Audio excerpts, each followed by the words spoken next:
Baik, jumpa lagi di podcast Ngapak 521, podcastnya KPP Pratama Purwokerto. Nah, kali ini saya nggak sendirian, pastinya. Saya ditemani oleh salah satu senior saya di kantor, yaitu Mas David Benny. Selamat pagi Mas David. Pagi Mas Ani.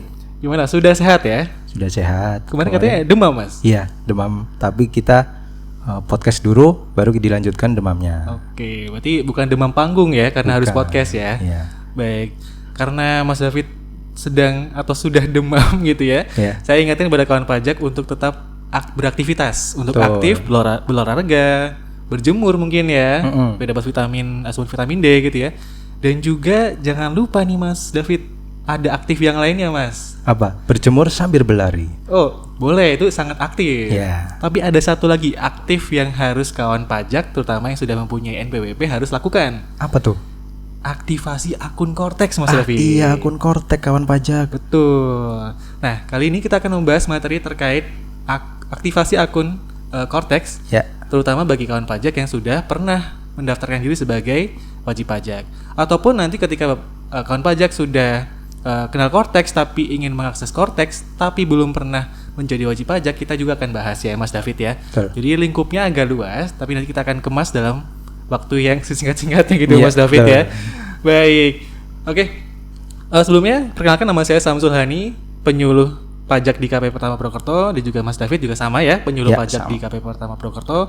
Mungkin kawan pajak di tengah tahun yang lalu ya, triwulan yang 1 dan triwulan 2, terus di semester yang lalu di Januari sampai dengan Juni mungkin podcastnya dengan penyuluh yang lama gitu ya. Nah, sekarang kita sambil perkenalan ya. Kita adalah penyuluh-penyuluh baru nih di KPP Pratama Purwokerto. Nah, oke. Nah, untuk materi yang pertama Mas David, saat ini kan Cortex sudah berjalan. Betul. Sudah berjalan sejak Januari 2025 Mas David ya. Nah, tapi ternyata banyak wajib pajak maupun non wajib pajak yang masih belum mengenal Cortex lebih dalam. Betul. Betul. Salah satunya adalah materi tentang gimana cara mengakses aplikasi ini. Karena kan memang Cortex bentuknya aplikasi. Ya. Betul ya. Nah, di Cortex memang meminta semua warga negara, semua ya, untuk masuk ke sistem pajak. Baik dia punya NPWP maupun dia tidak punya NPWP. Ya. Karena nanti akan bisa kita monitor nih di KPP gitu ya. Betul. Nah, tapi memang nanti ada beberapa teknis-teknisnya. Baik. Nah, sekarang di Cortex masuknya itu sudah semakin mudah ya Mas David ya. Ya. Nah, karena cukup dengan kalau yang orang pribadi warga negara Indonesia cukup mempunyai KTP dan kartu keluarga.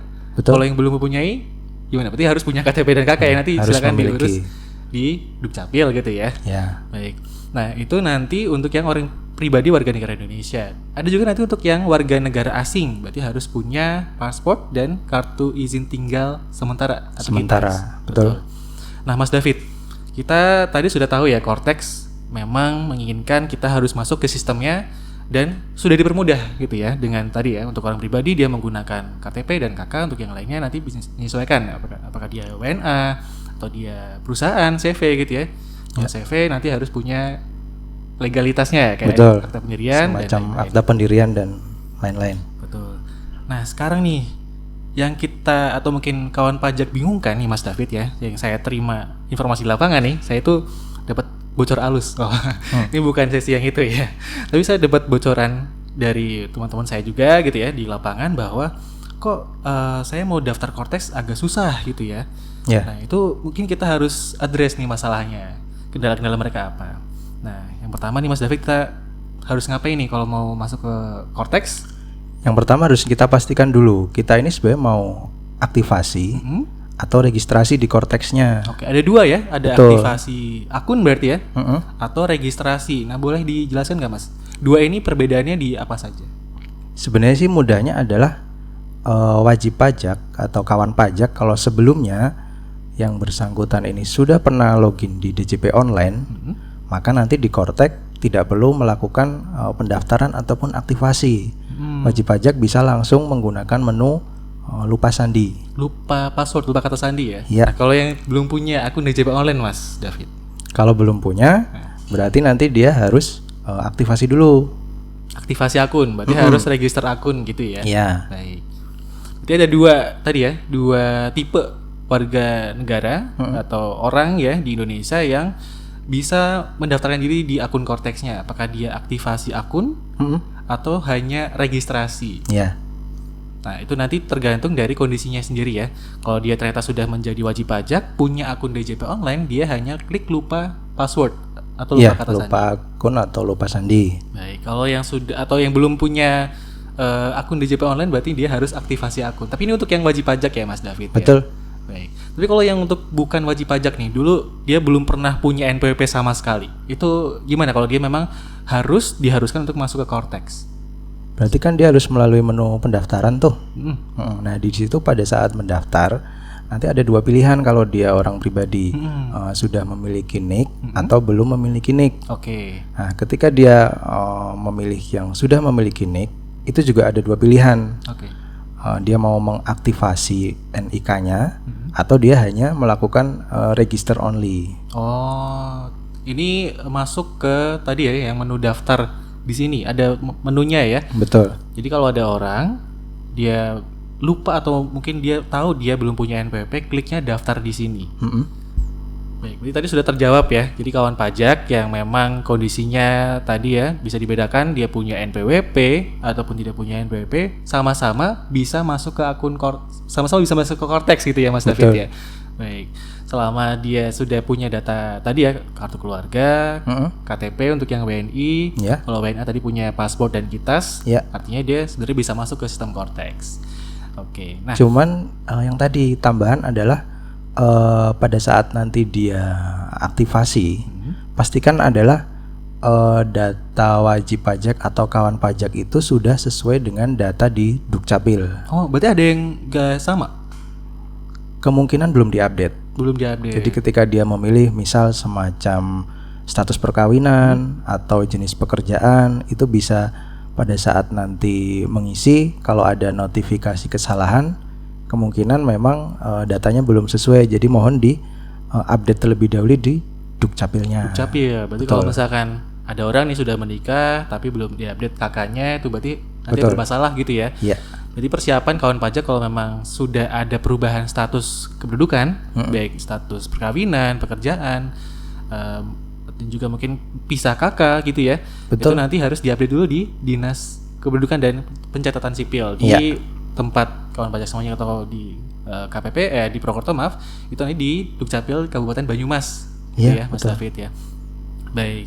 Nah itu tadi kalau kondisinya dia adalah orang pribadi. Sebenarnya kalau misalkan orang pribadi dia cowok atau laki-laki dia sebenarnya gampang ya. Nah yang jadi isu juga Mas David di lapangan ternyata banyak juga yang istri atau wanita yang sudah menikah atau istilah di kita wanita kawin gitu ya. Dan dia ternyata dulu pernah gabung dengan suaminya. Nah sekarang kalau di Cortex gimana Mas David? Apakah bisa langsung connect datanya dengan suami? Kalau untuk connect ini dalam artian apa ya? Data namanya dia sudah muncul di Cortex-nya suami. Itu harus dipastikan di unit keluarga pihak suaminya dulu. Oh, di unit keluarga. Mm-mm.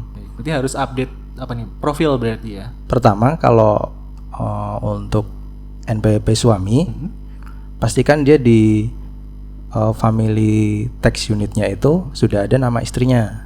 Oke, sebagai tanggungan ya. Kalau Iya. nggak salah ya sebagai tanggungan. Betul.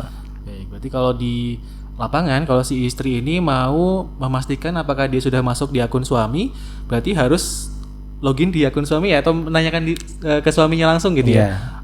Mas ya, panggilnya Mas ya atau Bang gitu ya. Sayang gitu ya. Coba cek dong di akun Cortex kamu apakah sudah ada nama aku gitu ya. Iya. Nah, kalau sudah masuk berarti aman nih, nggak ada huru-hara gitu ya. Tapi kalau belum Silahkan masuk. silakan. Oke, ke Cortex-nya ya. Iya. Oke. Nah, nanti dicek dulu nih di akun Cortex-nya suami. Berarti nanti harus komunikasi ke suaminya gitu ya. Betul. Untuk mengecek akun Cortex-nya suami apakah sudah masuk ke namanya Family Tax Unit. Betul. Betul ya, istilah baru nih kawan pajak ya. Jadi ada Family Tax Unit, itu adalah unit pajak keluarga. Karena di Indonesia memang meminta satu keluarga itu hanya satu NPWP ya, idealnya ya, Mas David ya. Istilahnya adalah satu kesatuan ekonomis. Satu kesatuan ekonomis. Oke. Baik, tapi kalau ternyata di lapangan juga ada yang dia istri, tapi dia belum punya akun Cortex tadi ya, masuk ke suami, tapi dia pengen atau dia ditunjuk sebagai pengurus. Kadang ada yang seperti itu ya kawan pajak ya. dia ikut ke suami, terus dia ditunjuk sebagai pengurus, bisa nggak sih Mas dia buka Cortex sendiri? Apakah nanti harus pakai akun suami aja? Kalau seperti itu sebenarnya bisa menggunakan punya dia sendiri. Oh bisa. Heeh. Berarti dia harus punya akun Cortex juga berarti ya. Tadi di depan kan kita tadi kalau yang belum punya NPWP bisa. Apakah Iya. dengan itu juga? Iya. Oke. Berarti stepnya harus aktivasi akun Cortex, terus nanti bisa menjadi pengurus dan ditunjuk sebagai PIC. PIC gitu Iya. istilahnya ya. Baik, jadi kawan pajak kalau ternyata kawan pajak adalah seorang istri yang ternyata gabung dengan suami, nanti harus aktivasi akun ketika nanti ditunjuk sebagai pengurus di perusahaannya, gitu ya. Jadi nanti kalau misalkan ditunjuk oleh perusahaannya tapi belum punya akun Cortex, maka nanti nggak bisa ngapa-ngapain ya Mas David ya. Betul. Betul, oke.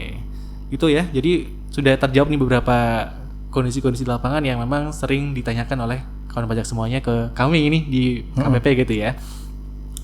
Baik. Berarti simpulannya kalau semua orang yang sudah memiliki kewajiban perpajakan, tadi punya NPWP, maka dia bisa punya akun Cortex. Satu. Betul. Yang kedua, kalau dia belum punya kewajiban perpajakan, misalkan tadi adalah istri yang gabung dengan suami, atau anak juga bisa ya? Ya bisa. Anak juga bisa ya. Itu nanti bisa mendaftarkan diri sebagai mendaftarkan akun Cortex, maaf. Dan dia bisa melaksanakan tadi misalkan dia ditunjuk oleh pengurus perusahaan sebagai pengurus, dia bisa melaksanakan kewajiban dia sebagai pengurus. Betul. Nah, untuk yang WNA juga sama. WNA nanti harus menyiapkan kitas dan juga paspor untuk sebagai syarat dia mendaftarkan diri di akun Cortex. Iya. Ataupun ketika dia belum punya kewajiban perpajakan tapi ditunjuk sebagai pengurus di perusahaan di tempat dia bekerja gitu ya. Baik.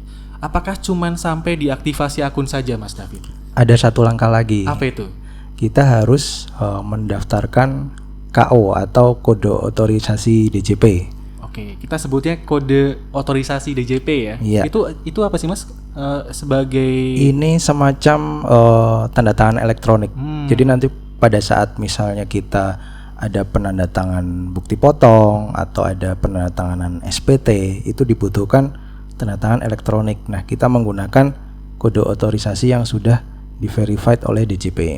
baik. Jadi kita butuh itu satu untuk bisa tanda tangan ya istilahnya ya. Betul. Jadi tadi yang membutuhkan tanda tangan biasanya pengurus Ya. atau mungkin pihak-pihak yang ditunjuk sebagai penanda tangan ya.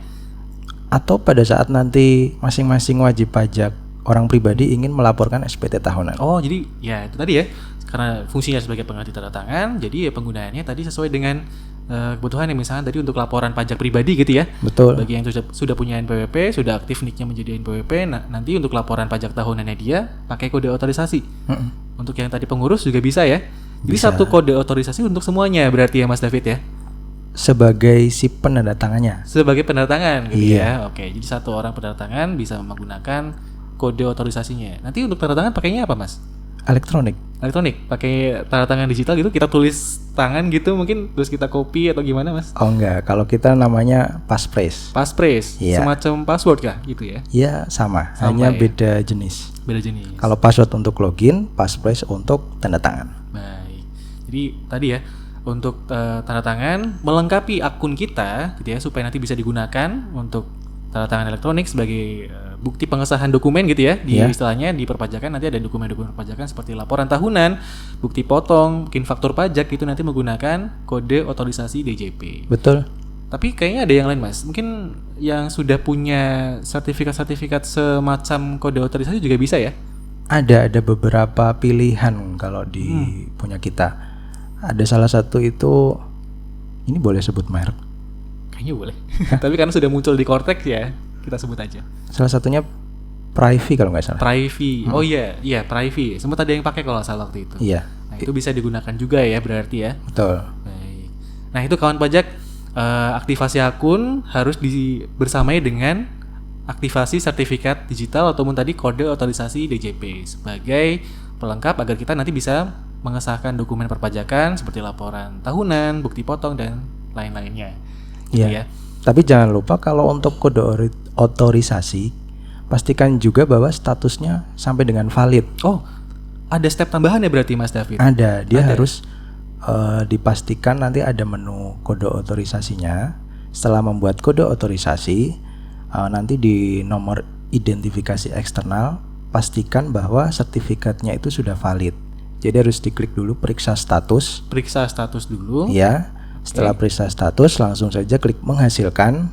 Nanti ada notif kalau itu statusnya sudah valid. Nah, kawan pajak bisa tenang Menggunakan. nanti, betul pada saat penandatangan SPT atau yang lainnya. Oke, kalau dulu sertifikat itu setahu saya 2 tahun. Sekarang masih sama, Mas? Sepertinya tidak. Tidak. Iya. Tergantung nanti ya di Cortex kebijakan seperti apa ya.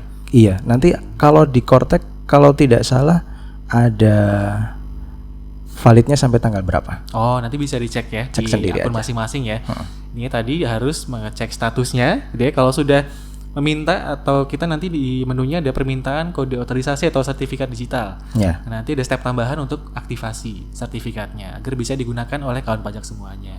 Berarti nanti PR-nya adalah mengecek ya. Yang pertama, kalau yang istri dia harus tanya ke suami, di akun suaminya sudah muncul nama dia atau belum, gitu ya. betul. Tadi untuk persiapan, apakah dia nanti ditunjuk oleh perusahaannya sebagai pengurus, atau mungkin nanti untuk yang WNA juga sama, kalau dia ditunjuk oleh perusahaan sebagai pengurus, nanti harus aktivasi akun Cortex juga ya. Betul. Baik. Nah, untuk yang tanda tangan sudah digantikan menggunakan tanda tangan digital, yaitu namanya sertifikat digital ataupun kode otorisasi DJP ya. Betul. Baik, nanti update-nya akan kita sampaikan lagi. Apakah nanti ada tambahan-tambahan vendor-vendor yang bisa tanda tangan digital di Cortex gitu ya? Iya. Nanti kawan pajak punya banyak pilihan gitu ya. Baik, itulah materi kita yang terkait dengan aktivasi akun dan registrasi akun Cortex, Mas David. Betul. Nah, tadi sudah kita bahas banyak sekali hal. Tapi kalau kawan pajak butuh konsultasi langsung, nanti bisa menghubungi KPP Pertama Purwokerto. Ataupun nanti kalau misalnya menghubungi lewat online juga bisa di Keraca. Nomornya di 0811 2684 731. Betul. Oke, sekian podcast kita kali ini. Sampai jumpa kembali di podcast berikutnya. Bye-bye.